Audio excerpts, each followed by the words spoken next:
కృష్ణా జిల్లా అవనిగడ్డ నియోజకవర్గంలోని ప్రముఖ స్వయంభూ పుణ్యక్షేత్రమైన శ్రీ వల్లి దేవసేన సమేత శ్రీ సుబ్రహ్మణ్యేశ్వర స్వామి వారి హుండీ లెక్కింపు జరిగింది.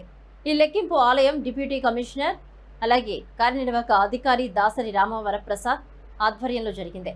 దేవాదాయ ధర్మాదాయ శాఖ కృష్ణా జిల్లా assistant commissioner N V Sambasivarao, Machilipatnam division తనిఖీ అధికారి కె శ్రీనివాసరావు పర్యవేక్షించారు. అనంతరం హుండీలో వచ్చిన ఆదాయం గురించి రామవరప్రసాదరావు వివరించారు.